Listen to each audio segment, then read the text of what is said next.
శ్రమించడానికి మనసుని సిద్ధం చేసుకొని ఉండాలి.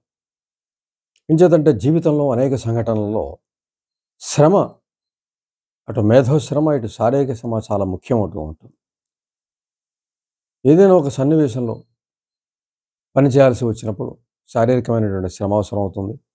అలాగే ఏదైనా నిర్ణయం తీసుకునే క్రమంలో, ఏదైనా సమస్యని ఎదిరించే క్రమంలో మేధో మథనం అవసరం అవుతుంది. మేధో శ్రమ అవసరం అవుతుంది. అయితే వీటన్నిటికి కూడా సిద్ధంగా ఉండాల్సిన అవసరం ఉంటుంది. మనసుని సిద్ధంగా ఉంచుకోవాల్సిన అవసరం ఉంటుంది. మనసు సహజంగా ఏ పని చేయడానికి అంగీకరించిన స్థితిలోనే ఉండే అవకాశం ఎక్కువ ఉంటుంది. అంటే మానసిక సమస్యలతో ఉన్నటువంటి వ్యక్తికి ప్రధానంగా ఈ సమస్య ఉండే అవకాశం ఎక్కువ ఉంటుంది. మానసిక సమస్యలు లేని వ్యక్తుల గురించి మనం పెద్దగా ఇక్కడ చెప్పుకోం కాబట్టి, మానసిక సమస్యలు ఉన్న వ్యక్తిగా మనం ఆలోచించినట్లయితే, ఆ వ్యక్తి యొక్క మనసు ఉన్న చోటే ఉండడానికి, ఏ పని చేయకుండా ఉండడానికి, ఒక కంఫర్ట్ జోన్‌లో ఉండడానికి, ఒక సుఖమైనటువంటి ఆహ్, జీవనంలో కొనసాగడానికి మనసు ఇష్టపడుతుంది. మార్పుని ఇష్టపడదు. ఏదైనా మార్పొస్తే వెంటనే తన వ్యతిరేకతని పంపిస్తూ ఉంటుంది. వ్యక్తిని నిరాశపరుస్తుంది, నిస్పృహలో ముంచి పాడేస్తుంది. కొత్త పని చేయనివ్వదు. తద్వారా ఉన్న పరిస్థితిలోనే ఉండేలాగా మనిషిని ఒక మరుగుజ్జు జీవితాన్ని ప్రసాదించడంలో మనసు,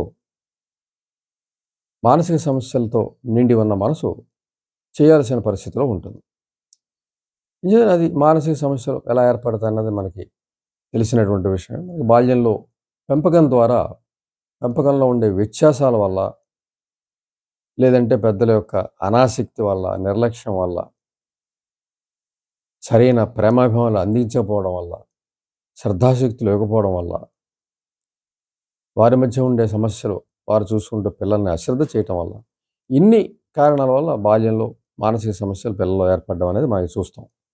ఇటువంటి మానసిక సమస్యలతో పెరిగినటువంటి వ్యక్తి తప్పనిసరిగా ఒక ఆహ్, ఒక స్థితిలోనే ఉండిపోయే అవకాశం ఉంటుంది. అంటే తన గురించి తనే ఆలోచించుకునే స్థితిలో ఉండడం ద్వారా, తను ప్రత్యేకంగా ఉన్నాననే ఆలోచించుకోవడం ద్వారా, ఒక స్థిరమైన పరిస్థితిలో ఉండిపోయే అవకాశం ఎక్కువ ఉంటుంది.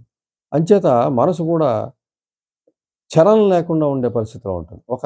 కొన్ని ఆలోచనలు మాత్రమే స్వీకరించి, వాటినే ఆలోచించి వాటిలోనే కొనసాగే అవకాశం ఎక్కువ ఉంటుంది. ఒక స్వీయ చేతన కావచ్చు, ఒక ఆత్మ న్యూనతాభావం కావచ్చు, ఒక సిగ్గు కావచ్చు, బిడియం కావచ్చు, వీటి మధ్య కొనసాగుతూ ఉండే అవకాశం ఎక్కువ ఉంటుంది. ఎప్పుడైతే ఈ మానసిక సమస్యలతో ఉన్నటువంటి మనసు కొత్త ఆలోచనలు స్వీకరించదు, మార్పుని అంగీకరించదు. ఎప్పుడు కూడా మార్పు లేకుండా జీవితాన్ని కొనసాగాలని కోరుతూ ఉంటుంది. ఎటువంటి ప్రతి పనిలోనూ శ్రమను చూస్తుంది ముందుగా. శ్రమించడానికి అసలు ఇష్టపడని పరిస్థితి మానసిక సమస్యతో ఉన్నటువంటి వ్యక్తికి ఉంటుంది. అంచేత ముందు మానసిక సమస్యను వదులుచుకోవాలి. తద్వారా మేధోశ్రమకి సిద్ధపడాలి. అంటే మేధోశ్రమ కోసం శ్రమపడుతున్న క్రమంలోనే మానసికమైనటువంటి సమస్యను కూడా ఎదిరించే అవకాశం ఉంటుంది. మేధోశ్రమకు మనం సిద్ధంగా ఉండడం అంటే, ఆలోచనల్ని స్వీకరించి వాటిని మధించడానికి మనం సిద్ధపడి ఉండాల్సిన పరిస్థితి ఉంటుంది. ఉదాహరణకి మానసిక సమస్యలు ఉన్న వ్యక్తి మేధోశ్రమకి వెనకబడి ఉంటాడు అనుకున్నట్లయితే, అతను మానసిక సమస్యలు ముందుగా ఎదిరించి తీరాలి. ఏవైతే బాల్యంలో ఏర్పడతాయో ఆ మానసిక సమస్యలు, వాటికి వ్యతిరేకమైన పరిస్థితుల్ని తనకి తను క్రియేట్ చేసుకోవాల్సిన పరిస్థితి ఉంటుంది. దానికోసమే మనసుని సిద్ధం చేసుకోవాలి. శ్రమించడానికి చేసుకోవాలి. అంతవరకు కూడా మనసు మనసు శ్రమించడానికి ఇష్టపడని పరిస్థితిలో ఉంటుంది కాబట్టి, మనసుని శ్రమించడానికి ముందు కృషి చేయాల్సిన అవసరం ఉంటుంది. మేధోశ్రమను స్వీకరించాల్సిన అవసరం ఉంటుంది. ఆలోచనలు స్వీకరించాల్సి ఉంటుంది. మనసుని మేధోశ్రమకి సిద్ధం చేసినట్లయితే మానసిక సమస్యలు కూడా వదిలిపోతాయి. ముందుగా తనలో ఉన్న ప్రతిభని కనుగొనడం, తను నిత్యం పనిలో నిమగ్నం అవ్వడం, ఇటువంటి విషయాలను స్వీకరించి మనసు గాని ముందుకు వెళ్ళగలిగితే తప్పనిసరిగా మానసికమైనటువంటి బలం పెరుగుతుంది. తద్వారా మేధోశ్రమ పెరుగుతుంది. తద్వారా మేధోశక్తి పెరుగుతుంది. ఆ విధంగా మానసిక సమస్యల నుంచి బయటపడొచ్చు. మానసిక సమస్యల నుంచి బయటపడిన వెంటనే మానసిక సమస్యల నుంచి బయటపడిన వెంటనే శ్రమే అనిపించదు. మానసిక సమస్యలు ఉన్నప్పుడు ఉన్నటువంటి శ్రమ పడే భావం మానసిక సమస్య ఎదిరించిన తర్వాత ఉండదింక. సామాన్య స్థితిలోకి వస్తారు కాబట్టి మేధోశ్రమే ఆనందకరమైన పరిస్థితి వస్తుంది. కాబట్టి అంచేత తప్పనిసరిగా శ్రమకి సిద్ధపడితే మానసిక సమస్యలు ఎదిరించే శక్తి వస్తుంది.